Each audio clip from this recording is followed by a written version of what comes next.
نحمده ونصلي على رسوله الكريم أما بعد فأعوذ بالله من الشيطان الرجيم بسم الله الرحمن الرحيم رب اشرح لي صدري ويسر لي أمري واحلل عقدة من لساني يفقهوا قولي۔ باب الکیل، ناپنا، علی البائع، بیچنے والے پر، والمعطی، اور دینے والے پر، یعنی ماپ تول کی مزدوری بیچنے والے اور دینے والے پر ہے۔ وقول اللہ عز وجل وَإِذَا قَالُوهُمْ أَوْ وَزَنُوهُمْ يُخْسِرُونَ، کہ جب وہ ان کو ناپ کر دیتے ہیں یا تول کر دیتے ہیں تو کم دیتے ہیں، یعنی قَالُوا لَهُمْ وَوَزَنُوا لَهُمْ، یہ مراد ہے۔ كَقَوْلِهِ يَسْمَعُونَكُمْ وَيَسْمَعُونَ لَكُمْ، کہ سنتے ہیں تم کو یعنی تمہارے لیے سنتے ہیں۔ وقال النبی صلی اللہ علیہ وسلم اقتالوا حتی تستوفوا، ناپ کر لو یہاں تک کہ پورا۔ ویذکر عن عثمان، اور حضرت عثمان رضی اللہ تعالیٰ عنہ سے روایت کیا جاتا ہے کہ ان النبی صلی اللہ علیہ وسلم قال له، کہ آپ نے حضرت عثمان سے فرمایا تھا اذا بعت فکل، کہ جب تم بیچو فکل تو ماپ کر دو، واذا ابتعت، اور جب خریدو فقتل تو نپوا کے لو۔ یعنی مراد اس سے کیا ہے کہ ایسے ہی ہیفیزرلی چیزیں نہیں لینی دینی چاہیے، خریدتے وقت بھی ناپ اور تول درست ہونا چاہیے، نپوا کے لینا چاہیے، اور جب بیچے انسان تو بھی ناپ تول کر چیز دینی چاہیے۔ یہ اس کی تلقین کیوں کی گئی، یہ تاکید کیوں کی گئی؟ اس لیے کی گئی کہ کسی کے بھی حق میں کچھ خسارہ نہ ہو، کیونکہ یہ خسارہ دلوں میں باہم بغض پیدا کرتا ہے، اور ہمیشہ لینے والا شک میں ہی رہتا ہے کہ مجھے ہی کم ملا ہوگا، اور دینے والا کیا سمجھتا ہے کہ میرے سے ہی زیادہ چلا گیا ہے۔ تو اس طرح دونوں کے اندر سے شک دور ہو جائے اور اطمینان کے ساتھ لین دین کا کام جاری رہے۔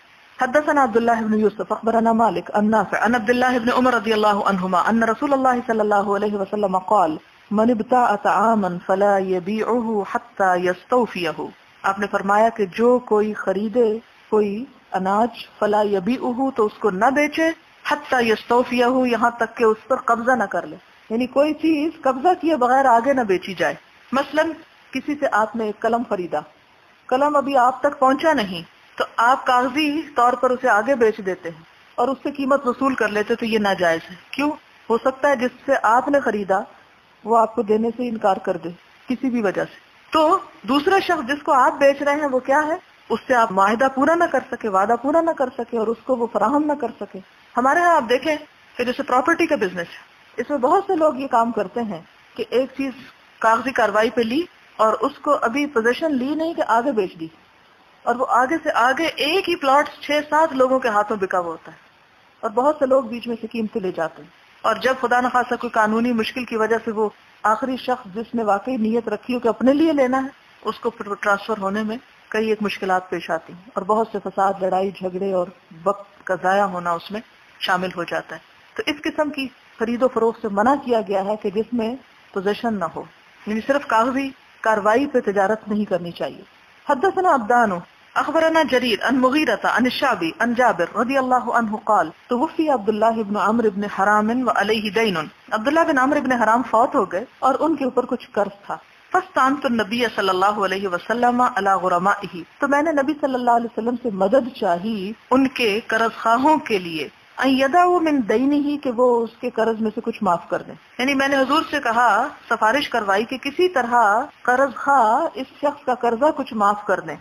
فطلب النبی صلی اللہ علیہ وسلم الیہم، آپ نے ان قرض خواہوں کو طلب کیا، یعنی طلب کیا، یعنی ان سے مطالبہ کیا کہ وہ ایسا کر دیں۔ فلم یفعلوا، تو انہوں نے نہ کیا۔ اس سے آپ اندازہ لگائیں کہ سفارش کی تو جا سکتی ہے لیکن زبردستی کسی سے منوایا نہیں جا سکتا۔ یعنی مثلا یہ تو کہا گیا نا کہ سفارش کرو کہ اجر پاؤ، لیکن اس میں یہ شرط نہیں ہے کہ وہ کروا کر ہی چھوڑو، اور اگر کروایا نہیں تو اس کے شکر گزار بھی نہ ہو۔ نہیں، اگر کسی نے سفارش کر ہی دی، کام ہوا یا نہیں، کرنے والے کا احسان آپ پہ ہو گیا۔ فلم یفعلوا فقال علی النبی صلی اللہ علیہ وسلم، تو نبی صلی اللہ علیہ وسلم نے مجھ سے فرمایا اذهب، جاؤ، فصنف تمرک اصنافا، تو اپنی کھجوروں کی الگ الگ قسمیں کر دو۔ صنف تصنیف کر دو یعنی تقسیم کر لو۔ الاجوۃ علیحدۃ، یہ علیحدہ وہی ہے جو ہمارا علیحدہ، ہم اس کو یہ کو ہے کے ساتھ ملا دیتے ہیں، عربی میں الگ لکھا جاتا ہے کہ اجوا کو الگ کر دو، اجوا کھجور کا نام ہے۔ وَأَسْقَ زَيْدًا علیحدہ، اور ازق زید کو الگ کر دو۔ ثم ارسل الیہ، پھر مجھے بلا بھیجو۔ ففعلت، تو میں نے کیا۔ ثم ارسلت للنبی صلی اللہ علیہ وسلم، یعنی میں نے کھجوریں جب الگ الگ کر لی تو میں نے حضور کو بلا بھیجا۔ فجاء، آپ تشریف لائے۔ فجلس علی اعلاہ، تو آپ اس کے اوپر بیٹھ گیا، فی وسطی، یا ان کے درمیان، کھجوروں کے یعنی درمیان۔ ثم قال، پھر فرمائے کل للقوم، ناپو لوگوں کے لیے، فقلتہم تو میں نے ان کو ناپ کے دی، حتی اوفیتہم یہاں تک کہ میں نے ان کو پوری دی، الذی لہم جو ان کا حصہ تھی، وبقی تمری اور میری کھجور بھی بچ گئی، کأنہ لم ینقص منہ شیء اور اتنی بچی گویا کہ دینے کے بعد بھی کچھ کمی نہیں ہوئی، یہ برکت تھی نا آپ کی۔ وقال فراس عن الشعبی حدثني جابر عن النبی صلی اللہ علیہ وسلم فما زال یکیل لهم حتی اداہ، تو وہ جابر جو تھے ان کو ناپ کے دے رہے تھے، کن کو؟ قرض خواہوں کو، حتیٰ کہ ان کا قرض پورا ادا کر دیا۔ وقال ہشام عن وهب عن جابر قال النبی صلی اللہ علیہ وسلم، نبی صلی اللہ علیہ وسلم نے ان سے فرمایا جز لہ فاوف لہ، یعنی کھجور کاٹو اور قرض خواہ کو قرضہ پورا ادا کر دو۔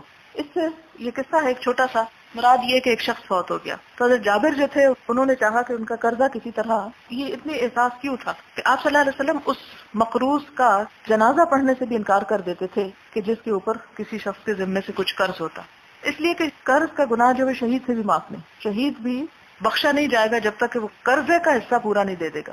بہرحال اب یہ تھا کہ وہ فوت ہو گئے تو انہوں نے چاہا کہ ان کا قرضے کو اتارنے کا بندوبست کیا جائے، تو اس کے لیے انہوں نے پہلا طریقہ کیا کیا کہ آپ صلی اللہ علیہ وسلم سے فرمایا کہ آپ کی بات لوگ بہت مانتے ہیں، اگر آپ انہیں کہہ دیں گے کہ قرضہ معاف کر دو تو کر دیں گے۔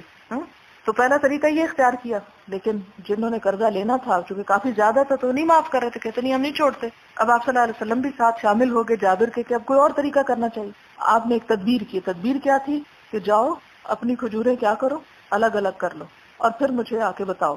انہوں نے اجوا الگ کر لی، دوسری الگ کر لی، آپ صلی اللہ علیہ وسلم تشریف لائے اور ان دونوں کے درمیان بیٹھ گئے، ان پر بیٹھ گئے، ان پر بیٹھنے سے مراد کے کھجوروں کے پاس بیٹھ گئے، ہاتھ وغیرہ رکھا ہوگا، اور پھر اس کے بعد کیا کیا، کہا قرض خواہوں کو بلا لو، قرض خواہ آ گئے، کہا ان کو ناپو کھجوروں کو اور دو ان کو جتنا جتنا ان کا حق بنتا ہے، وہ سارا وہ دیتے گئے حتیٰ کہ باقی بھی بچ گئی، تو اس طرح قرضہ بھی ادا ہو گیا اور ان کی اپنے مال میں بھی برکت ہو گئی۔ اس سے ایک اور بات ہمیں پتہ چلتی ہے اور وہ یہ کہ جب انسان کسی دوسرے کے لیے بھلائی کرتا ہے، خیر خواہی کرتا ہے، اس کی مدد کرتا ہے، اللہ اس کی مدد کرتا ہے۔ باب ما یستحب من الکیل، ناپنا جو ہے پسندیدہ ہے۔ اب پیچھے آپ نے ایک حدیث پڑھی تھی حضرت عائشہ کی، وہ کہتی میں جو کھاتی رہی، جب ناپا تو ختم ہو گئے۔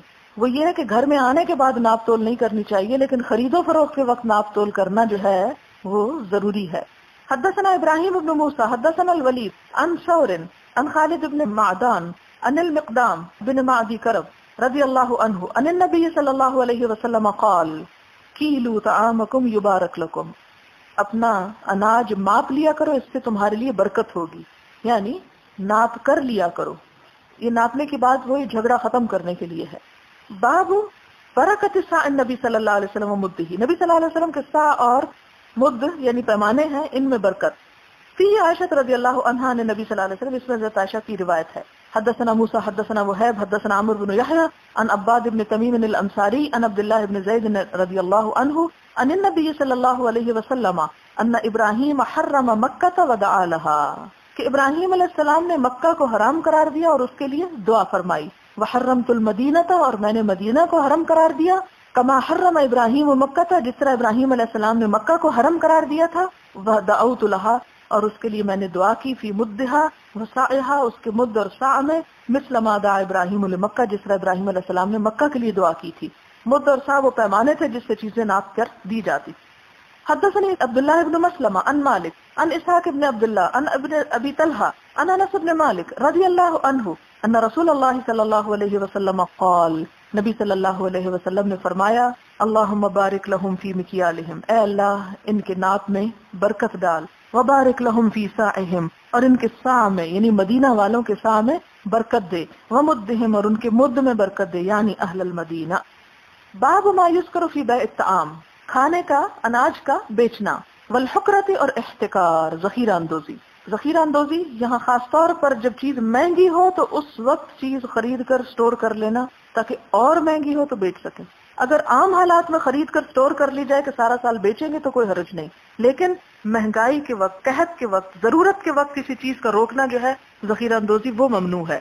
حدثنا اسحاق بن ابراہیم اخبرنا الولید بن مسلم عن الاوزاعی عن الزہری عن سالم عن ابیہ رضی اللہ عنہ قال رأیت الذین یشترون الطعام مجازفۃ، کہ میں نے دیکھا ہے کہ جو لوگ بن تولے یا بن ماپے غلہ خریدتے ہیں، یضربون علی عہد رسول اللہ صلی اللہ علیہ وسلم، تو مارے جاتے تھے نبی صلی اللہ علیہ وسلم کے زمانے میں، ان کو مار پڑتی تھی۔ ان یبیعوہ حتی یؤوہ الی رحالہم، کہ نہ بیچیں اس کو، اللہ یبیعوہ حتی یؤوہ، یہاں تک کہ اسے لے جائیں، الی رحالہم، اپنے گھروں کی طرف۔ یعنی مراد یہ ہے کہ اسٹور تو کیا جا سکتا ہے لیکن ضرورتاً. حدثنا موسیٰ بن اسماعیل حدثنا وہیب عن ابن طاؤس عن ابیہ عن ابن عباس رضی اللہ عنہما ان رسول اللہ صلی اللہ علیہ وسلم نہا ان یبیع الرجل طعاما حتی یستوفیہ. آپ نے منع فرمایا کسی شخص کو کچھ بیچنے کو یہاں تک کہ وہ اس کی پوزیشن لے لے. قلت لابن عباس کیف ذاک، میں نے ابن عباس سے پوچھا یہ کیسے؟ قال ذاک دراہم بدراہم، کہا یہ ایسے ہی ہے جیسے روپے کے بدلے روپے بیچنا. والطعام مرجع، اور جو غلہ ہے وہ مدت پر میعاد پر دیا جائے گا. قال ابو عبداللہ مرجعون مؤخرون، ابو عبداللہ کہتے ہیں کہ مرجعون کا مطلب ہے مؤخرون یعنی تاخیر کے ساتھ، یعنی وقت مقرر پر. یعنی مراد یہ ہے کہ جب تک غلہ کسی کے ہاتھ میں نہ آ جائے وہ اس کو آگے فروخت نہیں کر سکتا.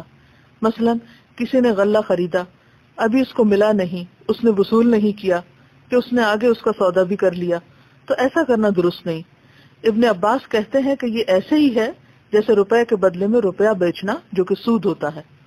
حدثنا ابو الولید حدثنا شعبہ حدثنا عبداللہ بن دینار قال سمعت ابن عمر رضی اللہ عنہما یقول قال النبی صلی اللہ علیہ وسلم من ابتاع طعاما فلا یبیعہ حتی یقبضہ، کہ جس نے کوئی اناج خریدا، طعام یہاں پر اناج کیونکہ بیسک وہ جو اصل کھانا ہوتا ہے وہ روٹی ہی ہوتی ہے، تو نہ بیچے اس کو یہاں تک کہ اس پہ قبضہ نہ کر لے، یعنی کوئی چیز قبضے میں لیے بغیر مت بیچے. حدثنا علی حدثنا سفیان کان عمرو بن دینار یحدثه عن الزہری عن مالک بن اوس انه قال من عنده صرف، کہ جس کے پاس روپیہ ہو.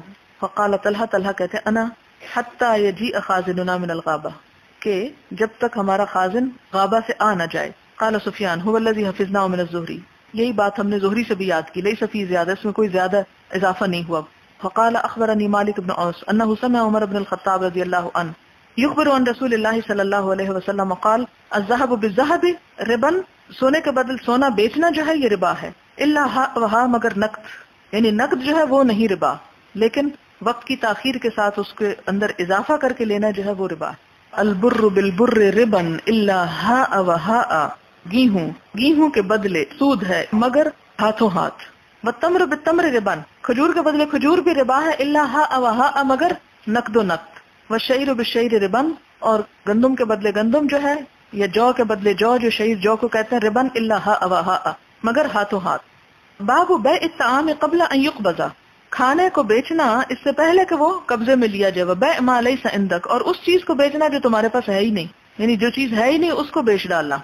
حدثنا علی بن عبد اللہ حدثنا سفیان قال الذي حفظناه من عمرو بن دینار سمع طاووسا يقول سمعت ابن عباس رضی اللہ عنہما يقول اما الذي نهى عنه النبي صلی اللہ علیہ وسلم فهو الطعام ان يباع حتى يقبض. ابن عباس کہتے ہیں کہ نبی صلی اللہ علیہ وسلم نے جس چیز سے روکا ہے وہ گندم ہے یا گیہوں ہے، ان یباع کہ بیچ دیا جائے، حتی یقبض یہاں تک کہ اسے قبضہ کیا جائے، یعنی قبضہ کیے بغیر کوئی چیز آگے بیچنا درست نہیں. قال ابن عباس ولا احسب كل شيء الا مثله، اور ابن عباس کہتے ہیں کہ میں تو ہر چیز کو ایسا ہی سمجھتا ہوں، یعنی صرف گیہوں کی بات نہیں کی جا رہی، یہاں ہر سودے کی بات کی جا رہی ہے کہ جس میں قبضے سے پہلے اس کو آگے بیچنا درست نہیں. یہ اصل میں تو ابن عباس ہی کا اجتہاد ہے، لیکن اس کے بارے میں حدیث بھی آپ دیکھ چکے ہیں. حدثنا عبداللہ بن مسلمہ حدثنا مالک عن نافع عن ابن عمر رضی اللہ عنہما ان النبی صلی اللہ علیہ وسلم قال، نبی صلی اللہ علیہ وسلم نے فرمایا من ابتاع طعاما، جو کوئی بیچے غلہ، فلا یبیعہ حتی یستوفیہ، تو نہ بیچے اس کو یہاں تک کہ اس کو قبضہ کر لے. زاد اسماعیل فلا یبیع حتی یقبضہ، نہ بیچے اس کو جب تک اپنے پاس لے نہ لے. یعنی مثلا ایک شخص صرف ٹیلی فون پہ بیٹھ کے سودے نہ کرتا رہے، کس لحاظ سے کہ ابھی غلہ پہنچا نہیں تو اس کو آگے بیچ دے اور وہ اس کو مزید آگے. تو صرف کاغذ کے اوپر ایک چیز نہیں ہونی چاہیے جب تک کہ وہ پوزیشن میں نہ آئے، کیونکہ یہ بھی دھوکے کی ایک قسم ہو جاتی ہے نا. مثلا وہ چیز ایک شخص نے آپ سے خریدنے کو کہا اور آپ نے کہا اچھا میں پہنچا رہا ہوں، لیکن آپ کے اپنے پاس ہے ہی نہیں، وہ چیز ابھی آپ کے ہاتھ ہی نہیں آئی. اب آپ اس وعدے کو پورا نہیں کر سکتے تو نتیجہ کیا ہوگا کہ وہ شخص کہیں اور سے بھی خرید نہ سکے گا اور اس کی ضرورت رہ جائے گی، اور آپ نے جو اسے وعدہ کیا وہ وعدہ بھی پورا نہ ہوا اور ایک طرح سے اس کے ساتھ دھوکا ہو جائے گا. باب من رآ اذا اشترى طعاما جزافا، جو خریدے غلہ جزافا یعنی بن تولے، بن ماپے بن تولے اگر کو خریدے، اللہ یبیعہ تو نہ بیچے اس کو، حتی یؤویہ الی رحلہ یہاں تک کہ اسے اپنے گھر نہ لے آئے. والادب فی ذالک، اور ادب کا لفظ بھی عربی زبان میں متضاد الفاظ میں سے، جیسے جزا کا لفظ جزا کا لفظ بھی بدلہ اچھا یا برا دونوں معنوں میں ہو سکتا ہے، بلا کا لفظ بھی اچھی یا بری دونوں معنوں میں ہو سکتی ہے. اسی طرح ادب بھی احترام کے معنوں میں بھی ہوتا ہے اور ادب سزا کے لیے بھی ہوتا ہے. والادب فی ذالک، اور اس معاملے میں سزا بھی ہے، یعنی اگر کوئی شخص اس قسم کا کام کرتا ہے تو اسے پینلٹی ڈالی جا سکتی ہے اس پہ. حدثنا يحيى بن بكير حدثنا الليث عن يونس عن ابن شهاب قال اخبرني سالم بن عبد الله ان ابن عمر رضي الله عنهما قال لقد رأيت الناس في عهد رسول الله صلى الله عليه وسلم، میں نے دیکھا نبی صلی اللہ علیہ وسلم کے زمانے میں لوگوں کو یبتعون جدافا، کہ وہ بن ماپے تولے خرید و فروخت کرتے تھے، یعنی الطعام یعنی غلہ، یضربون ان یبیعوه، تو وہ مارے جاتے تھے، ان کو مار پڑتی تھی کہ وہ اسے آگے بیچ ڈالیں، فی مکانہم، اسی جگہ پر، حتی یؤوہ الی رحالہم، جب تک کہ وہ اسے اپنے گھر نہ لے آئیں. باب اذا اشترى متاعا او دابۃ، جب کوئی شخص کوئی سامان خریدے یا کوئی جانور، فودعه عند البائع، تو اس کو بیچنے والے کے پاس ہی رکھوا دے، او مات، یا مر جائے، قبل ان یقبض، اس سے پہلے کہ اس پہ قبضہ کرے. وقال ابن عمر رضی اللہ عنہما، اور ابن عمر رضی اللہ تعالیٰ عنہ کہتے ہیں، ما ادرکت الصفقۃ حیا مجموعا فهو من المبتاع، ما ادرکت، نہ پایا، الصفقۃ سامان، حیا زندہ، مجموعا اکٹھا، فهو من المبتاع، تو وہ خریدنے والے پہ ہے، یعنی بائع اس کا تاوان نہ دے گا. یعنی مراد اس سے کیا ہے کہ بیع کے وقت جو مال زندہ تھا، یعنی جانور اونٹ خریدا، جب خرید و فروخت ہو رہی تھی تو وہ زندہ تھا، اب کیا ہوا، اس نے ادھر ہی رکھوا دیا، اچھا میں کل لے جاؤں گا گھوڑا اپنا، کل گیا تو گھوڑا مرا پڑا تھا، تو اب اس کی ذمہ داری کس پہ ہے؟ بیچنے والے پہ کوئی نہیں ہے، خریدنے والے پہ ہے. کیوں رکھوایا تھا وہاں، نہ رکھواتا، یعنی ایک تو اس نے رکھا اور ایک اس کے اوپر تاوان بھی. یعنی رکھوایا تو جا سکتا ہے، لیکن رکھوانے سے اگر خرابی ہو جائے تو پھر اس کی ذمہ داری نہیں. مثلا اگر کسی نے کوئی سامان خریدا اور دکاندار کے پاس رکھوایا، خدا نخواست دکان کو آگ لگ گئی یا چور آ گئے، تو اب وہ اس کے پاس جائے کہ میں نے تو تمہارے پاس امانت رکھی تھی اور اس لیے مجھے دو، تو وہ اس کی ذمہ داری نہیں کہ اس کو دے، کیونکہ وہ تو اپنا بھی لوٹا بیٹھے تو دوسرے کا کہاں سے بھرے گا.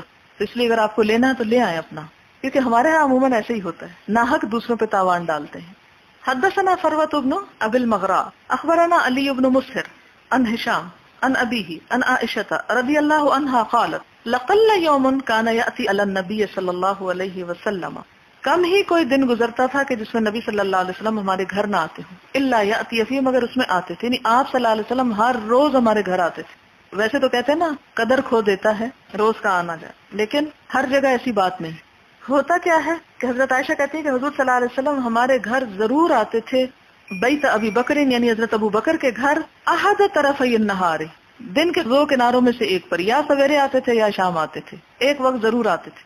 یعنی عادت کیا تھی، صبح یا شام آنے کی، درمیان میں آنے کی نہیں. فلما اذن له فی الخروج الی المدینہ، جب آپ صلی اللہ علیہ وسلم کو مدینہ کی طرف جانے کی اجازت مل گئی، لم یرعنا، نہ ڈرایا ہم کو یا گھبرایا ہم کو، الا، مگر اس بات نے، وقد اتانا ظہرن، کہ آپ ہمارے گھر ظہر کے وقت آ گئے، یعنی ان یوزلی ظہر کے وقت آ گئے تھے. آپ صبح یا شام آتے تھے اور ہر روز آتے تھے، لیکن اس دن کیا ہوا، دوپہر کو آ گئے، تو ہم گھبرا اٹھے کہ یہ تو آپ کے آنے کا وقت نہیں، کوئی خاص بات ہے، اس لیے آپ اس وقت میں آئے ہیں. فخبر به ابو بکر، تو ابو بکر کو بتایا گیا کہ حضور آئے، اندر اطلاع دی گئی.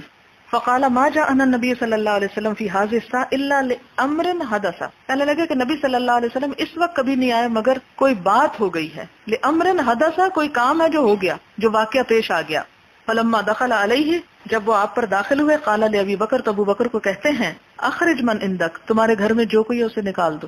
قال یا رسول اللہ انما ہما ابنتایا، کہنے لگے اللہ کے رسول صلی اللہ علیہ وسلم اور کوئی نہیں، میری یہ دو بیٹیاں ہی ہیں بس گھر میں، یعنی عائشہ و اسماء. قال اشعرت انه قد اذن لي في الخروج، تو وہ کہتے ہیں کہ کیا تمہیں پتا ہے کہ مجھے مکہ سے نکلنے کی اجازت مل گئی ہے، یعنی سب سے پہلی خبر.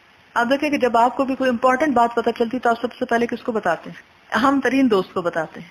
کچھ لوگ اشارہ بھی کر رہے ہیں ایک دوسرے کو. اسی طرح حضور صلی اللہ علیہ وسلم کو اس اہم ترین خبر کو فوراً دوپہر کے، یہ بھی انتظار نہیں کیا کہ شام ہو، دوپہر کو ہی چلے گئے کہ جا کے بتایا کہ وہ اجازت ہو گئی جانے کی، اور اس لیے بھی کہ آپ کو جو ساتھ لے کے جانا تھا. کالا الصحبۃ یا رسول اللہ، کہنے لگے یا رسول اللہ میں ہی ساتھ جاؤں گا نا، آپ کے ساتھ میں ہی جاؤں گا نا. کالا الصحبہ، کہنے لگے ہاں ساتھ رہے گا. کالا یا رسول اللہ ان عندی ناقتین، اے اللہ کے رسول صلی اللہ علیہ وسلم میرے پاس دو اونٹنیاں ہیں، عادتہما للخروج، میں نے انہیں تیار کر رکھا ہے نکلنے کے لیے، کیونکہ انتظار ہی تھا، میں ان کو تیار کیا ہوا ہے چلنے کے لیے. فخذ احداہما، آپ ان میں سے ایک لے لیجیے. قال قد اخذتها بالثمن، کہا میں نے لے لیا لیکن پیسوں سے لوں گا، ایسے نہیں لوں گا. یعنی اتنی گہری دوستی تھی لیکن خرید و فروخت کے معاملات اپنے ہیں، یہ کوئی عیب نہیں. انسان اپنے قریب ترین دوست سے بھی چیز خرید بیچ سکتا ہے، قیمت کا لین دین ہو سکتا ہے. باب لا یبیع علی بیع اخیہ، نہ کوئی بیچے اپنے بھائی کے بیچنے پر، یعنی اپنے بھائی کے سودے پر بیع نہ کرے. یعنی مثال کے طور پر آپ دکان میں گئی ہیں اور آپ دیکھ رہے ہیں کہ ایک اور خاتون وہ چیز پہ ہاتھ رکھ کے انتظار میں ہے کہ کس وقت دکاندار فارغ ہو، میری طرف متوجہ تو میں خریدوں. تو آپ اس کے ہاتھ سے لے کے اوپر سودے پہ سودا کرنا چاہیں تو اس کی اجازت نہیں. یعنی جو کر رہا ہے اسے کرنے دیں، کسی کے سودے پر سودا نہیں کرنا چاہیے.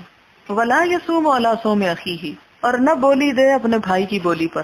یصوم قیمت لگانا، حتی یأذن لہ، یہاں تک کہ اس کو وہ اجازت خود نہ دے دے. او یترک، یا وہ چھوڑ دے.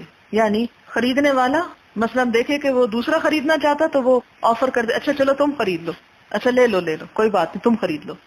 تو اس صورت میں تو ٹھیک ہے. یا پھر وہ ناپسند کر کے اسے چھوڑ دے، جب وہ چھوڑ جائے تو تم لو، اس کے ہاتھ سے کھینچنے کی مت کوشش کرو.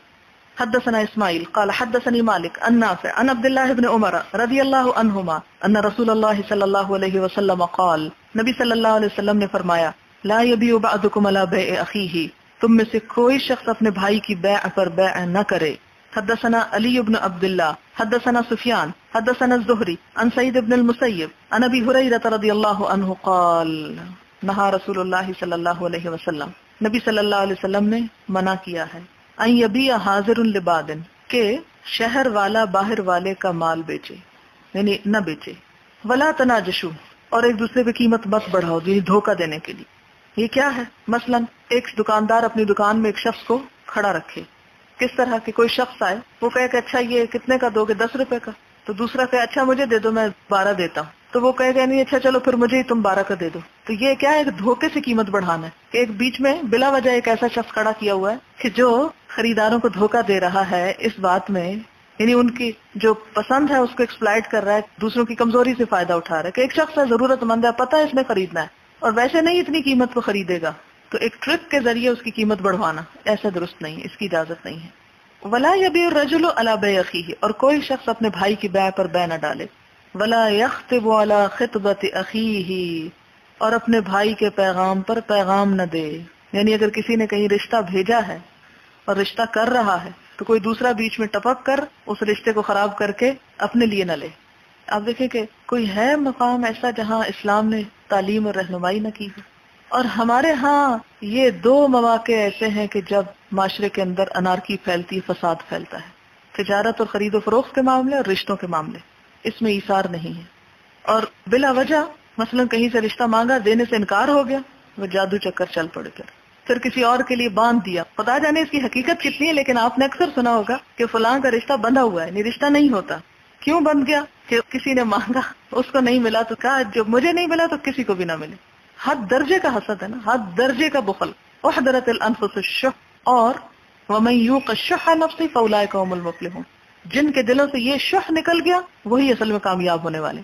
آپ دیکھیں کہ 10 ہجری میں آیت نازل ہوتی ہے، الیوم اکملت لکم دینکم واتممت علیکم نعمتی ورضیت لکم الاسلام دینا. اور پھر اس کے آگے آتا ہے کہ فلا تخشوہم واخشونی، اب ان سے نہ ڈرو، مجھ سے ڈرو. کیوں؟ اللہ سے کیوں ڈرو؟ کہ امت مسلمہ کو اب غیر مسلموں کا اتنا خوف نہیں کہ وہ ان کا دین ختم کر دیں گے. اب امت مسلمہ کو اگر خوف ہے تو کس چیز سے؟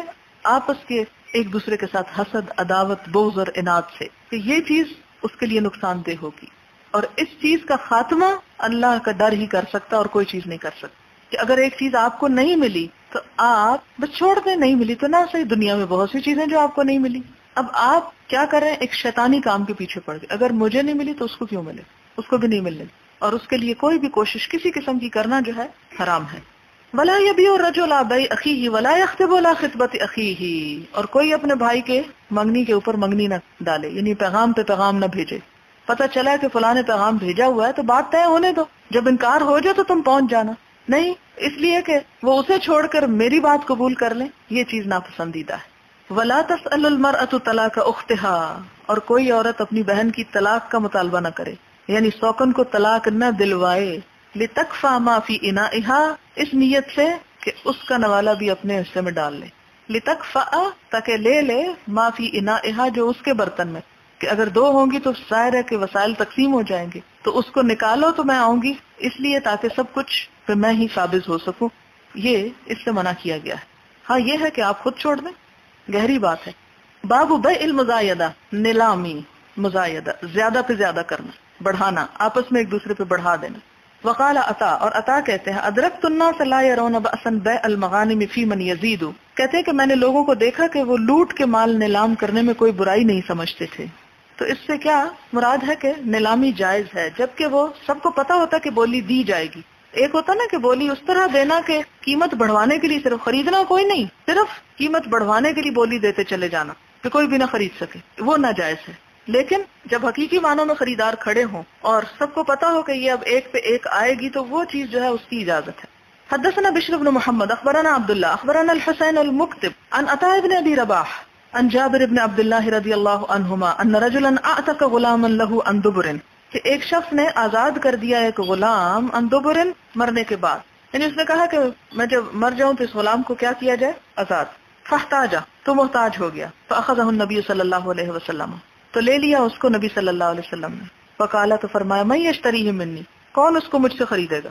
فاشتراہ نعیم بن عبداللہ بکذا وکذا، تو نعیم بن عبداللہ نے ان سے اتنے اتنے روپے میں خرید لیا۔ فدفعہ الیہ، تو آپ نے وہ غلام اس کے حوالے کر دیا۔ کہا جاتا ہے کہ نعیم بن عبداللہ نے 800 درہم پر لیا، اور جب آپ نے فرمایا کون اس کو خریدتا ہے تو یہ ایک طرح سے نیلامی ہو گئی۔ باب النجش، نجش اور تناجش ہوتا ہے دھوکہ دینے کے لیے قیمت بڑھانا، وہ جو میں نے مثال دی تھی پہلے۔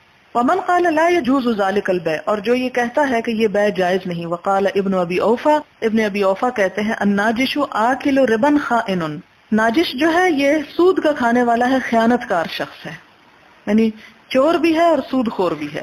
وہو خداع، اور یہ دھوکہ ہے، باطل، باطل ہے، لا یحل، حلال نہیں ہے۔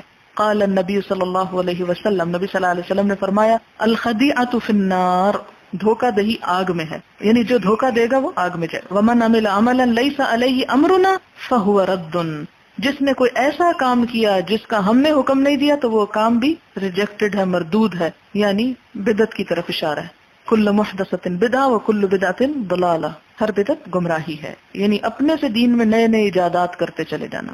حدثنا عبداللہ بن مسلم حدثنا مالک عن نافع عن ابن عمر رضی اللہ عنہما قال نہى النبی صلی اللہ علیہ وسلم عن النجش، نبی صلی اللہ علیہ وسلم نے نجش سے منع کیا، یعنی دھوکے سے قیمت بڑھانے سے منع فرمایا۔ باب بیع الغرر وحبل الحبلۃ، باب بیع تجارت یا فروخت کرنا، الغرری دھوکے کے ساتھ، جیسا کہ آپ غرور لفظ جانتے ہیں، اس کا مادہ بھی غین رے ہے، دھوکا۔ قرآن پاک میں آتا ہے لا یغرنکم باللہ الغرور، تو وہاں دھوکے باز کے لیے غرور کا لفظ آیا، تو یہاں دھوکے کی تجارت۔ اور حبل الحبلتی، حبل کہتے ہیں حمل کو، حبلہ بھی حمل ہے، یعنی اس بچے کی تجارت جو کسی جانور کے پیٹ میں ہو، یعنی ابھی پیدا نہیں ہوا، اسے بیچا جا رہا ہے، اور پھر مزید اس حمل کے بھی حمل کی تجارت کرنا، تو یہ ایک دھوکے کی تجارت ہے، اس سے منع کیا گیا ہے۔ دھوکے کی تجارت میں یہ بات بھی آتی ہے کہ جیسے کوئی شخص مچھلی کو خریدے حالانکہ وہ ابھی ہاتھ نہ آئی ہو، پانی میں ہی ہو۔ مسند احمد کی ایک روایت ہے، آپ صلی اللہ علیہ وسلم نے فرمایا لا تشتروا السمك في الماء فإنه غرر، کہ مچھلی کو پانی کے اندر مت خریدو کیونکہ وہ دھوکا ہے، کیونکہ کیا پتا کہ وہ ہاتھ آئے یا نہ آئے۔ اور آپ نے یہ بھی دیکھا ہوگا کہ پانی کے اندر جو چیز ہوتی ہے وہ اپنے اصل سائز سے بڑی نظر آ رہی ہوتی ہے، اور جب آپ اس کو نکال لیتے ہیں تو وہ چھوٹی ہو جاتی۔ اب مثلاً ایک مچھلی جو پانی کے اندر ہے وہ 5 کلو کی نظر آ رہی، لیکن جب آپ اسے نکالتے ہیں تو وہ 3 کلو کی ہوتی ہے۔ تو اس چیز کی، اس قسم کی تجارت سے منع کیا گیا ہے، کیونکہ اس میں دھوکے کا احتمال ہے۔ پھر اسی طرح یہ ہے کہ کھانے کے قابل ہونے سے پہلے ہی کھجور کا بیچ دینا، پھر اسی طرح جانوروں کی پیٹھ پر اون کو بیچنا۔ آپ نے دیکھا ہوگا کہ بھیڑ کے اوپر جو اون ہوتی ہے وہ بڑی قیمتی ہوتی ہے، تو ابھی وہ اون اتری نہیں، تولی نہیں گئی، اس کی قسم قیمت نہیں پتا، اور اس کو وہیں بیچ دینا۔ یا اسی طرح دودھ دوہا نہیں گیا اور کہا جائے کہ جو کچھ اس جانور کے تھن میں دودھ ہے وہ آپ کو اتنے پہ بیچا جاتا ہے تو کیا معلوم کہ وہ 1 کلو نکلتا ہے یا 3 یا 5، کیا آتا ہے کیا نہیں، تو اس کو بھی منع کیا گیا۔ پھر اسی طرح دودھ کے اندر گھی، اور اس کو بیچا جائے کہ اس دودھ میں جو گھی ہوگا وہ اتنے روپے کا، تو معلوم نہیں کہ وہ اتنے کا نکلتا ہے کہ نہیں۔ تو اس طرح کی جتنی بھی تجارت کی قسمیں ہیں یہ دھوکے پر مبنی ہے اور اسے منع کیا گیا ہے۔ حدثنا عبد الله بن يوسف اخبرنا مالك النافع عن عبد الله بن عمر رضي الله عنهما ان رسول الله صلى الله عليه وسلم، نبی صلی اللہ علیہ وسلم نے نہا عن بیع حبل الحبلۃ، کہ حمل کے حمل کی تجارت سے روکا، وکان بیعا، اور یہ ایک ایسی بیع تھی یتبایعہ اہل الجاہلیت، کہ جو بیع رائج تھی جاہلیت کے لوگوں میں، یا وہ اس قسم کی تجارت کیا کرتے تھے۔ کان الرجل یبتاع الجزور الی ان تنتج الناقۃ، کان الرجل، تھا ایک شخص، یبتاع خریدتا، الجزور اونٹ یا اونٹنی، یعنی جو بھی اس کے پیٹ کے اندر ہو، الی ان تنتج الناقہ، یہاں تک کہ وہ بچہ جن دے۔ تنتج نتاج ہوتا ہے اونٹنی کا بچہ پیدا کرنا، نتیجہ کا لفظ بھی اسی سے ہے کیونکہ وہ بھی ایک طرح سے ریزلٹ ہوتا ہے نا۔ ثم تنتج التی فی بطنها، اور پھر یہ بھی ساتھ ہی تجارت طے کر لے کہ وہ جو اس اونٹنی کے پیٹ میں بچہ ہے، پھر جو اس کا آگے بچہ ہوگا اس کو بھی میں بیچتا ہوں۔ تو جب ابھی وہ پیدا ہی نہیں ہوا تو آپ بیچ کیسے سکتے ہیں؟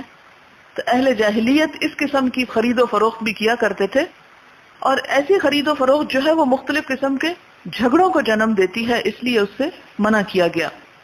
باب بیع الملامسۃ، قال انس نہى النبی صلی اللہ علیہ وسلم عنہ، بیع ملامسہ کا بیان، اور حضرت انس کہتے ہیں کہ نبی صلی اللہ علیہ وسلم نے اس سے روکا ہے۔ ملامسہ کا لفظ جیسا کہ آپ جانتے ہیں کہ لمس سے ہے، لمس کا مطلب ہوتا ہے چھونا۔ تو ملامسہ کیا ہے؟ ایک شخص دوسرے کے کپڑے کو ہاتھ لگا دے اور اسے الٹ پلٹ کر نہ دیکھے۔ مثال کے طور پر جیسے دکان میں کوٹ آپ خریدنے کے لیے جاتے اور کوٹ لٹکے ہوئے ہیں، اور آپ جا کے اس کا سائز، اس کا رنگ، ٹیکسچر پوری طرح نہیں دیکھتے، اور صرف اشارے سے کہہ دیتے ہیں کہ وہ فلاں کے ساتھ جو کوٹ رکھا ہوا ہے لال کے ساتھ نیلے رنگ کا، وہ پیک کر دیں، اور پھر آپ اسے لے کے گھر آ جاتے ہیں۔ تو ایسی صورت میں ہو سکتا ہے کہ آپ نے جس چیز کے پیسے دیے وہ چیز حقیقت میں وہ نہ ہو جو دور سے نظر آ رہی تھی۔ تو اس میں لمس کا مطلب ہے کہ جیسے ہاتھ لگا دینا، یعنی ٹچ کر دینا، یا وہ دکاندار جو ہے وہ اس کی طرف پھینکے اور بغیر الٹ پلٹ کے دیکھے وہ چیز خرید لی جائے، تو اس سے منع کیا گیا ہے۔ حدیث ہے حدثنا سعید بن عفیر قال حدثني الليث قال حدثني عقيل عن ابن شهاب قال اخبرني عامر بن سعد ان ابا سعید رضی اللہ عنہ اخبره ان رسول اللہ صلی اللہ علیہ وسلم نہى عن المنابذۃ، کہ نبی صلی اللہ علیہ وسلم نے منابذہ سے روکا ہے۔ منابذہ کا مطلب نبذہ سے ہے، نبذہ کا مطلب ہوتا ہے پھینکنا۔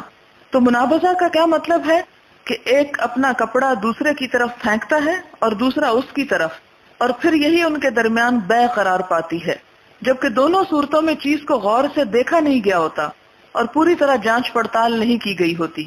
تو جو چیز جانچ پڑتال ہی نہیں ہوئی، اس کو دیکھا ہی نہیں گیا، اور بغیر دیکھے صرف اس کو پھینک کر خرید لیا گیا، تو اس طرح کی تجارت سے منع کیا گیا۔ کیوں؟ اس لیے کہ ہو سکتا ہے وہی بات کہ دور سے ایک چیز کچھ نظر آتی ہو جس کی حقیقت کچھ اور ہو۔ وہ کہتا ہے نا کہ ہر چمکتی چیز سونا نہیں ہوتی۔ اب اگر ایک شخص دور سے ایک بینگل کو دیکھے کہ جو چمک رہی ہے سونے کی طرح، اور وہ کہے کہ وہ فلانی مجھے دے دو، کیا قیمت ہے، اور وہ اس کی مثلاً سونے کی قیمت بتا دے، اور وہ شخص اسے لے کے گھر آ جائے اور گھر آ کے دیکھے یہ تو سونا نہیں تھا، میں تو کچھ اور ہی خرید کر لایا، اور پھر واپس جائے اس سے جھگڑنے لڑنے کے لیے اور فساد برپا کرنے کے لیے، تو اس قسم کی خرید و فروخت سے منع کیا گیا ہے۔ وہی طرح الرجل، اور وہ پھینکنا ہے کسی شخص کا، ثوبہ اپنے کپڑے کو، بالبیع بیع کے لیے، الی الرجل دوسرے شخص کی طرف، قبل ان یقلبہ اس سے پہلے کہ اسے الٹ پلٹ کے دیکھے، اور ینظر الیہ یا اس کی طرف نظر کرے۔ ونہا عن الملامسۃ، اور آپ صلی اللہ علیہ وسلم نے ملامسہ سے بھی روکا ہے۔ والملامسۃ، اور ملامسہ کیا ہوتی ہے؟ لمس الثوب، کپڑے کو چھونا، لا ینظر الیہ، اور اس کی طرف دیکھے نہ، یعنی صرف پوائنٹ آؤٹ کر دینا یا صرف ہاتھ لگا کے اسے اشارہ کر دینا کہ یہ چیز دے دیں، جبکہ اسے کھول کے یا اس کی اچھی طرح چھان پھٹک نہ کی گئی ہو۔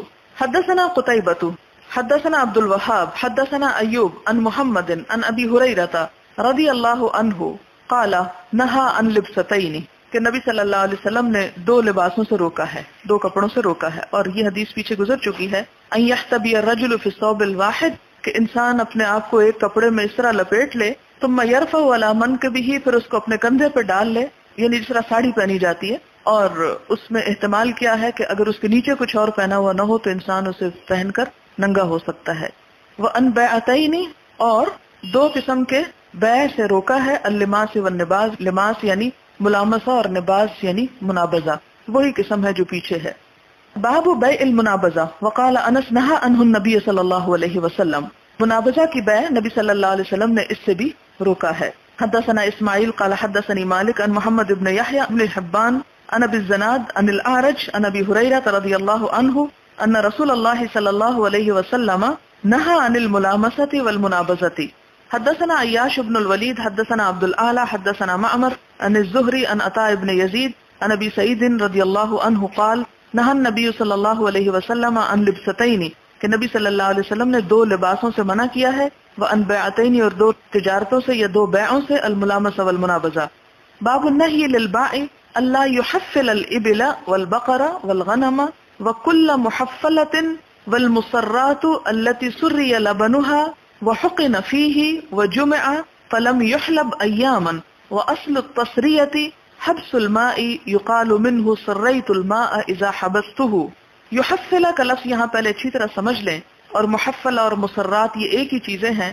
ہوتا یہ تھا کہ عربوں کے ہاں جب دودھ دینے والا جانور بیچا جاتا تو بیچنے سے کئی دن پہلے اس کا دودھ نہ نکالتے، اس کے نتیجے میں کیا ہوتا کہ جانور کے تھن بھاری ہو جاتے، اور خریدنے والے کو یہ دھوکا ہوتا تھا کہ یہ جانور بہت دودھ دینے والا ہے۔ اب ہوتا یہ کہ ایک شخص دھوکے میں آ کے وہ چیز خرید کے گھر لے جاتا، وہ جانور مثلا گائے بھینس وغیرہ، جا کر وہ دودھ دوتا تو ایک دفعہ تو دودھ خوب نکل آتا، لیکن دوسری اور تیسری دفعہ میں کوئی دودھ نہ ہوتا خاص، یعنی بہت کم ہوتا اس کے مقابلے میں جو پہلی مرتبہ ہوا۔ تو یہ بھی ایک طرح سے دھوکا ہو گیا۔ یہ تمام اب بیع الغرر میں دھوکے کی قسموں میں آ رہی تجارت جو ہے۔ اب اس سے منع کیا گیا ہے، تو کیا ہے؟ باب النہی للبائع، بیچنے والے کو روکا گیا اللہ یحفل الابل والبقر والغنم، کہ نہ دودھ روکے، کس کا؟ اونٹ کا اور گائے کا اور بکری کا، وکل محفلۃ اور ہر دودھ روکی ہوئی چیز، یعنی کوئی بھی چیز جس کا دودھ روک کے بیچا جائے اس کو تو ایسا نہیں کرنا چاہیے۔ والمسرات، مسرات بھی وہی ہے جس کے تھن میں دودھ روک دیا گیا اور بند کر دیا گیا، التی سری لبنھا، وہ جس کا دودھ روک دیا گیا، وحقن فیہ اور اس میں بند کر دیا گیا، وجمع اور جمع کر دیا گیا، فلم یحلب ایاما اور کئی دن تک دودھ نہ دوہا گیا۔ وَأَصْلُ التَّسْرِيَةِ اور تسریہ کی اصل کیا ہے؟ حبس الماء، پانی کا روکنا، یعنی سواد رے یہ کا مطلب کیا ہے؟ پانی روکنا۔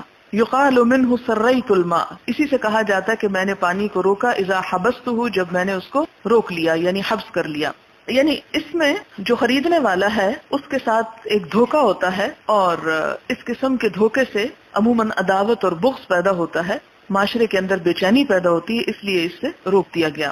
یعنی اس چالاکی یا ہوشیاری یا عقل مندی کو پسند نہیں کیا گیا، اور اس کو آپ ہیلا بھی کہہ سکتے ہیں، مکر فریب بھی کہہ سکتے ہیں۔ حدثنا ابن بکیر حدثنا اللیث عن جعفر بن ربیعہ عن الاعرج قال ابو ہریرہ رضی اللہ عنہ عن النبی صلی اللہ علیہ وسلم لا تسر الابل والغنم، آپ نے فرمایا کہ اونٹ اور بکری کا دودھ تھن میں روک کر نہ رکھو۔ فمن ابتاعها بعد، اور جو کوئی اسے خرید لے، یعنی اگر کسی کو دھوکا ایسا ہو جائے، خرید چکا جانور اور بعد میں پتا چلا کہ یہ تو روکے ہوئے دودھ کا تھا، فإنه بخیر النظرین، تو اس کو اختیار ہے دو میں سے ایک چیز کا، بین ان یحتلبها، اس کے درمیان کہ وہ اس کے یعنی دوہ لے، ان شاء امسک، چاہے تو اسے روک لے، وان شاء ردها، اور چاہے تو جانور لوٹا دے، وساع تمر، اور ایک سا کھجور بھی ساتھ دے دے۔ بات کو ذرا دوسری طرح سمجھنے کی کوشش کریں۔ آپ کو یاد ہوگا پیچھے آپ نے پڑھا کہ البیعان بالخیار ما لم یتفرقا، کہ خریدنے والا اور بیچنے والا دونوں کو اختیار اس وقت تک رہتا ہے جب تک کہ وہ جدا نہ ہو، یعنی بیچنے والا اسی جگہ پر بیچ کے واپس بھی لے سکتا ہے، اور خریدنے والا خرید کے واپس سودا کر سکتا ہے اگر دونوں ایک ہی جگہ موجود ہوں۔ لیکن اگر وہ اپنے اپنے گھر چلے گئے اور گھر جا کے پھر کوئی نقص نظر آتا ہے تو وہ سودا واپس نہیں کیا جا سکتا۔ آپ کو یاد ہوگا آپ نے پڑھا تھا کہ اسے چاہیے تھا کہ وہ اسی جگہ پر اس کو اچھی طرح چھان پٹک کے دیکھ لیتا، لیکن یہاں اس گائے، بکری، بھیڑ، اونٹنی کو واپس کرنے کی اجازت ہے کہ جس کو دھوکے کے ساتھ بیچا گیا، یعنی اس کا دودھ روک کر اب یہ شخص گھر لے آیا اور پتا چلا کہ یہ تو دھوکا ہوا.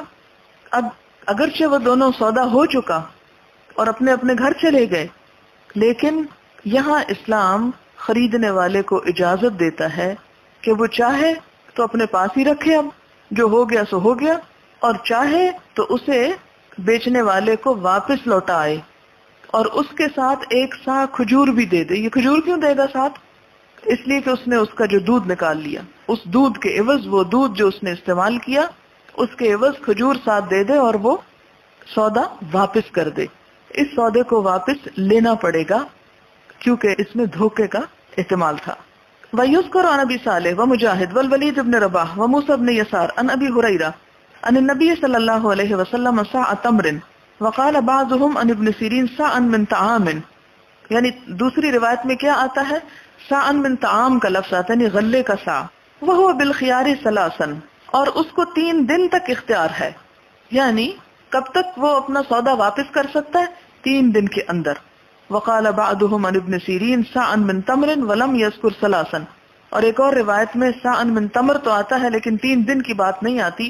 والتمر اکثر، اور تمر جو ہے، کھجور جو ہے، یہ اکثر لوگوں نے روایت کی ہے. یعنی اکثر کی روایت میں کیا آتا ہے؟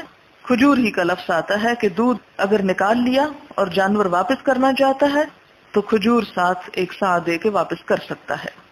حدثنا مسدد حدثنا معتمر قال سمعت ابي يقول حدثنا ابو عثمان عن عبد الله بن مسعود رضي الله عنه قال من اشترى شاة محفلة فردها فليرد معها ساعا من تمر. ابن مسعود سے روایت ہے، کہتے ہیں کہ جو کوئی ایسی بکری خریدے جس کے تھن میں دودھ روکا گیا ہو تو وہ اس کو کیا کر سکتا؟ فردها، اسے پھیر دے. فَلْيَرُدَّ مَعَهَا سَاعًا مِّن تَمْرٍ، تو چاہیے کہ پھیرے اس کے ساتھ یا لوٹائے اس کے ساتھ ایک سا کھجور کا بھی. وَنَهَى النَّبِيُّ صلی اللہ علیہ وسلم، اور نبی صلی اللہ علیہ وسلم نے روکا ہے کس بات سے؟ ان تلق البیوع، کہ ملاقات کی جائے، بیوع یعنی بیع سے. وہ کس طرح؟ یہ بات بھی میں یہاں سمجھا دیتی ہوں کیونکہ یہ لفظ بار بار آئے گا. ہوتا یہ تھا کہ اس زمانے میں مکہ کے اندر نہ تو کوئی چیز اگتی تھی نہ کوئی انڈسٹری تھی، اور یہی حالت اکثر علاقوں کی تھی عرب کے. وہاں پر کھانے پینے کی چیزیں، زندگی کی دیگر ضروریات جو کچھ بھی تھیں وہ کہاں سے آتی تھیں؟ دوسرے علاقوں سے. قافلے آتے تھے، غلہ لے کر آتے تھے، کپڑا لے کر آتے تھے اور آ کر اس بستی میں بیچ دیا کرتے تھے، بازار لگا کرتے تھے. یہ بالکل ایسے جیسے آپ کے اتوار بازار لگتا ہے. اور سبزی کہاں سے آتی ہے؟ مثلا ہری پور سے آتی، مری سے آتی ہے. اب اگر کوئی شخص شہر کے اندر رہتا ہے اور اسے مارکیٹ کا ریٹ پتا ہے تو وہ جان کر جو گاڑی آ رہی ہے مثلا ہری پور سے اور ابھی اسلام آباد میں داخل نہیں ہوئی تو ہائی وے پہ ہی اسے روک کے اس سے سودا کر لے، اور اس کو پتا ہے کہ اصل قیمت کیا ہے. آنے والے کو نہیں پتا اصل قیمت کا. ایسی تجارت سے منع کیا گیا ہے کہ جس میں بیچنے والے کو خبر نہ ہو کہ اصل بھاؤ کیا ہے. دوسری بات یہ کہ وہ اس سے مثلا سستا خرید لیتا ہے اور آ کے یہاں مہنگا بیچتا ہے، تو اس میں ایک قسم کا دھوکا ہو گیا. تو تلق البیوع کا یہ مطلب بتایا گیا کہ جو بیع ہے اسے آگے جا کے ملنے سے روکا گیا ہے.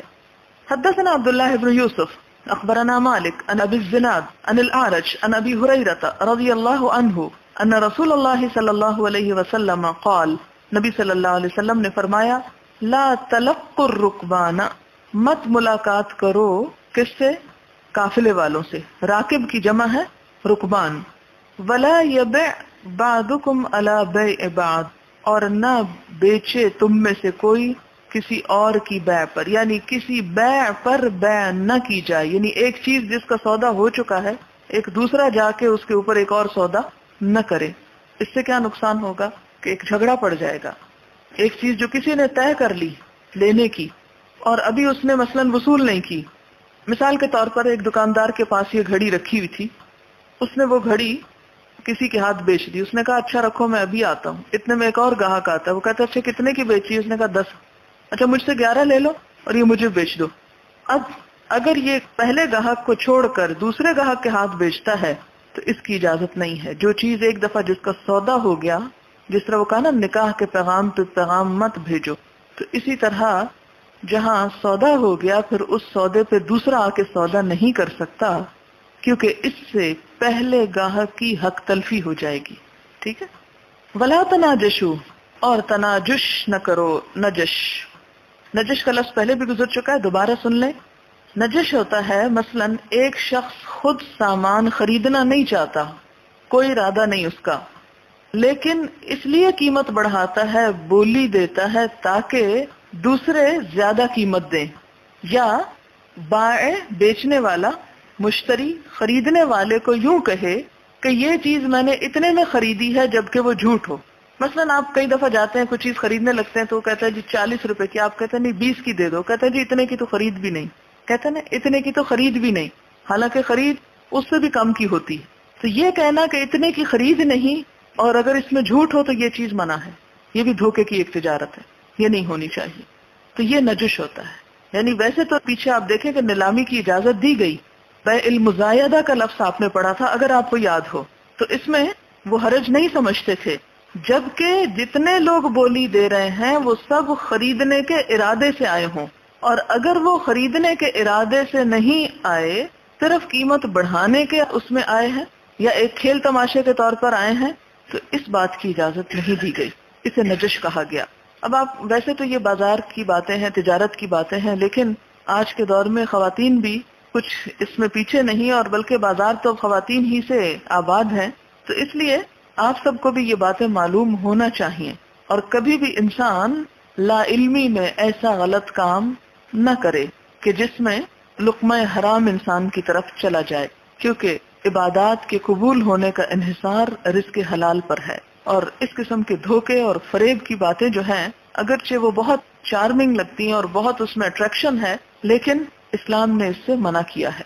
اور پھر ہمارے ہاں تو چونکہ اصل غرض اور نیت کیا ہے کہ روپیہ کمانا ہے، جس مرضی طریقے سے آئے، جس طرح چاہو کسی کو ڈوش دو، تو یہ اسلامی اخلاق اور طرز عمل نہیں ہے. اس لیے یہ باتیں آپ کو بھی اچھی طرح معلوم ہونی چاہیے. یعنی نجش کا آپ سمپلی یہ کہہ سکتے ہیں کہ بلا ارادہ خرید کسی چیز کی قیمت بڑھانا، یہ اس کی تعریف ہے. ولا تناجشو، اور نجش نہ کرو. ولا یبع حاضر لباد، اور حاضر یعنی کسی شہر کا رہنے والا نہ بیچے کس کو؟ لبادن، باہر والے کے مال کو. یعنی باہر سے جو آ رہے ہیں لوگ قافلے، جیسے وہ میں نے سبزی کی مثال دی کہ دوسرے شہر یا گاؤں سے آتی ہے، اور شہر میں داخل ہونے سے پہلے ہی کوئی شہر کا شخص شہر سے نکل کے باہر جا کے بستی کی حدود سے باہر ہی وہ خرید و فروخت وہاں شروع کر دے، تو اس سے روکا گیا. ولا تسر الغنم، اور بکریوں کا دودھ تھن میں مت روکو. ومن ابتاعها، اور جس نے اس کو خرید لیا، فهو بخیر النظرین، تو اس کو دو باتوں میں سے ایک کا اختیار ہے. بعد ان يحتلبها، اس کے بعد کہ وہ اس کو دوہ لے. ان ردیها امسکها، اگر اس پہ راضی ہو تو اسے روک لے. وان سخطها، اور اگر ناراض ہو اس پر یعنی راضی نہیں ہے، ردہا، تو اس کو واپس کر دے. وسع من تمر، اور اس کے ساتھ ایک سا کھجور بھی لوٹانی ہوگی. باب انشاء رد المسرات، اگر چاہے تو مسرات یعنی وہ بکری جس کا دودھ روکا گیا ہو اس کو واپس لوٹا دے. وفی حلبتها، اور اس کے دوہنے میں سع من تمر، ایک سا کھجور دینی ہوگی. یہ بات پیچھے بھی گزر چکی. حدثنا محمد بن عمرو حدثنا المکی اخبرنا ابن جریج قال اخبرني زیاد ان ثابتا مولى عبد الرحمن بن زید اخبره انه سمع ابا هريرة رضی اللہ عنہ يقول قال رسول اللہ صلی اللہ علیہ وسلم من اشترى غنما مسراتا، جس نے دودھ روکی ہوئی بکری خریدی، فاحتلبها، پھر اس کو دوہ لیا، فان رضیها، تو اگر وہ راضی ہو اس پر، امسکها، اسے روکے رکھے، وان سخطها، اور اگر ناراض ہو اس پر، ففی حلبتها ساع من تمر، تو دودھ کے دوہنے کے بدلے ایک تمر کھجور دے دے.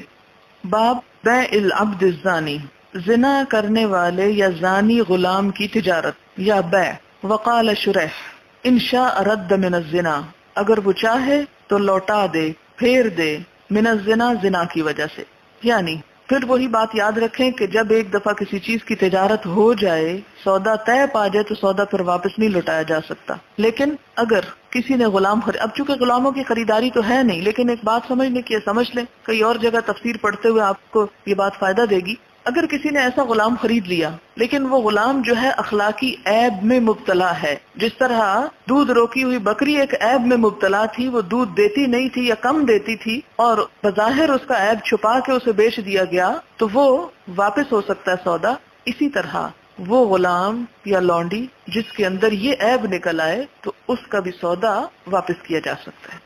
حدثنا عبد الله بن يوسف حدثنا الليث قال حدثني سعيد المقبري عن أبيه عن أبي هريرة رضي الله عنه أنه سمعه يقول قال النبي صلى الله عليه وسلم إذا زنت الأمة جب زنا کرے کوئی لونڈی فتبين زناها پھر اس کا زنا واضح ہو جائے فليجلدها چاہیے کہ اسے کوڑے لگائے ولا يسرب اور نہ ڈانٹے اور نہ جھڑکے، یعنی حد حد ہے، پھر حد جاری کرنے کے بعد اس کو تان و تشنیع کی ضرورت نہیں۔ ثم ان زنت پھر اگر دوبارہ زنا کرے فلیجلدها پھر اس کو کوڑے لگائے ولا یسرب اور نہ جھڑکے۔ ثم ان زنت الثالثہ پھر اگر تیسری مرتبہ ایسا ہی کرے فلیبعها چاہیے کہ اس کو بیچ ڈالے ولو بحبل من شعر خواہ وہ بالوں کی رسی ہی کے بدلے کیوں نہ ہو۔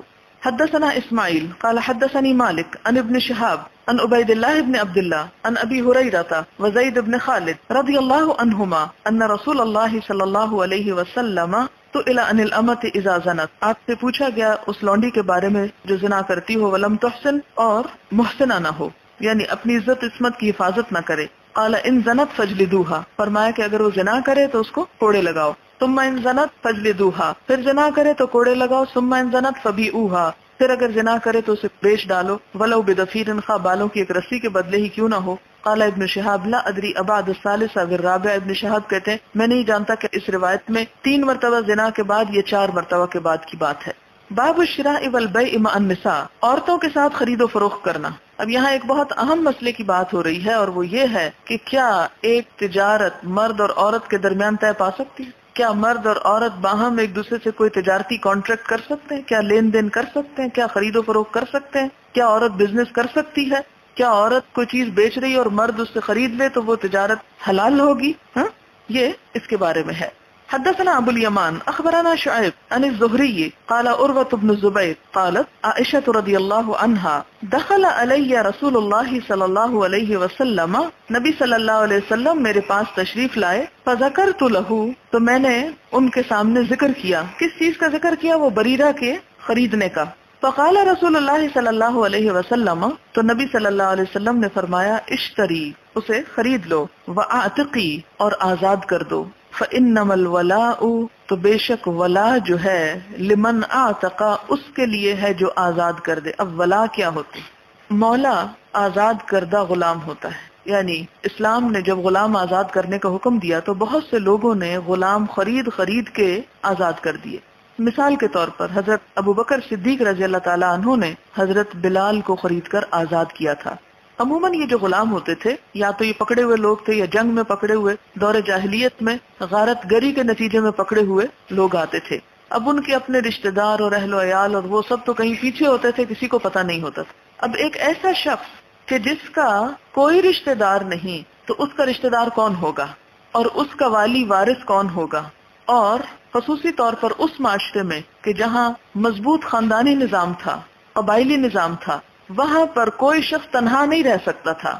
ہر شخص کے لیے ضروری تھا کہ اس کی کوئی برادری ہو، سخت برادری سسٹم تھا۔ اب ایسے میں ایک غلام جو پہلے تو کسی کی ملکیت تھا، پھر دوسرے نے پکڑ کے اسے خرید کے آزاد کر دیا، تو وہ آزاد کدھر گھومتا پھرے؟ وہ تو ہو سکتا ہے کہ معاشرے کے لیے ایک نقصان دہ چیز ہو جائے، کیونکہ ہوتا یوں تھا کہ جب کوئی شخص غلط کرتا تو پورا خاندان اسے گھیر لیتا اور غلط نہ کرنے دیتا۔ آپ دیکھیں کہ ہمارے یہاں بھی پہلے طلاق کا ریٹ بہت کم تھا۔